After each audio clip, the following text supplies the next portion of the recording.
So this is going to be a progress video on my antique Farmall dealership that I've been building for one of my 1/64 scale displays. And it's been almost 2 years now since I did a video showing me putting the turf down on this and talking a little bit about what I had planned for it. But a lot has changed since then, so I'm going to show you some of what I've done in that time and talk about what I still have left to do, because this isn't finished yet. But hopefully it'll be interesting. When I started building this dealership, I loosely based it off of a dealer that's not too far from where I live, and they deal primarily in vintage Farmall tractors and parts, basically like new old stock. So it's not like a modern day dealer similar to what I have on this table. But you can see I've got some of the older Farmall tractors in here. There's a couple of the Mccormick Deering tractors. I do have some of the letter series Farmalls and even some of the newer international Farmall tractors, but nothing really dating past 1980, I don't believe. A couple wagons there, and I even have an old International Scout right here. And there's a couple other tractors and pieces of equipment in here, just like auction finds that the dealer snatched up for a bargain. But something I recently added was the dealership sign here. You can see I got the Joe's Farmall sign, and I also made this old Mccormick Deering sign. Made this to sort of look like an afterthought, like the dealership just added it on to the existing sign. Maybe this was a find in a junkyard or an antique shop or something.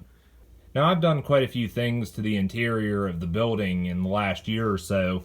One of the biggest improvements, I think, was I added this wood paneling inside, and this is made from balsa wood, and it's probably not 100% accurate because these panels run the entire length of the building on each side, rather than looking like, I believe, 4x8 sheets of plywood. You'd put multiples of them up on one wall, but I think it works. I'm okay with it.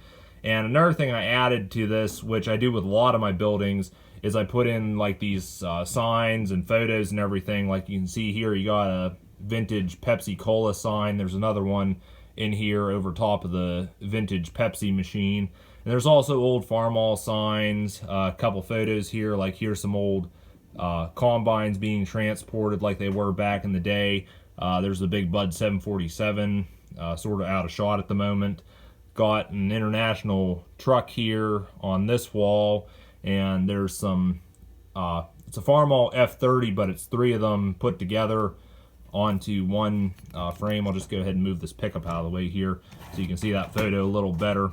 But also other little details, tool racks, tool shelves, workbenches.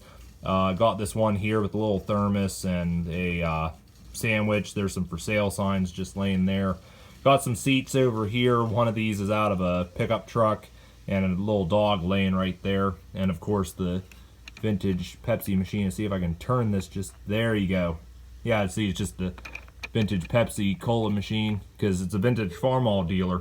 Right now we're looking at the other end of the building, and the camera's actually sitting where that pickup truck was. And if you remember where the big Bud portrait was in the last shot, it's right here at the moment. And you can see again pretty much the same detail I had in the other end of the building. And I'll just go ahead and move this tractor out of the way here so you can see things a little better. But you can see here, got an old Farmall sign. There's an old International Scout sign. That'd be a portrait of a Farmall regular. There's a railroad crossing sign, and then a sign right here for Farmall equipment used here.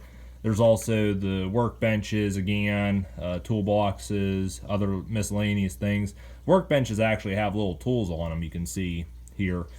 Something else I noticed is the floor here. I went with like an older concrete look. You know, this wasn't laid like your modern day concrete where it has a smooth finish to it. This is rough and what have you. And again, I was going for that older look because this is an older place. So this here is what I'm calling the warehouse part of the dealership. Basically, this is one stall of the garage where just the part shelves are. And I'll go ahead and take these out just so you can see things a little better. And these are made of baseboard, basically cut to size and made to look like shelves. I've still got to take time to paint them and make parts to put on them. But you can see here what we have. More old Farmall photos. That's actually my grandfather with his Farmall right there. And this Rice equipment here, this is actually the dealer that I sort of based this off of. And you can see that got there's some tires, wheels and such here. There's a pallet with some Farmall Cub tires, some crates, oil drum. And here on this wall, there is a black and white photo of an International 56 series, I believe after or during the time it was coming off the assembly line. Here's a look at the wall that I didn't really show that well when I was showing the rest of the building. You can see the old International truck photos there. And then I got this one of the old tractor, which I'd assume was on the assembly line. One more thing I did to the building was I felt the front was a little boring, so I added these custom no parking signs, and they basically say Farmall parking only, all others will be plowed under, and I thought that looked pretty cool. Now this fence that runs between the Farmall dealer and the excavation company, I do have plans on replacing this because I want something that looks more like a picket fence to go between these two properties. So, I mean, that's something I'm going to have to find the materials for.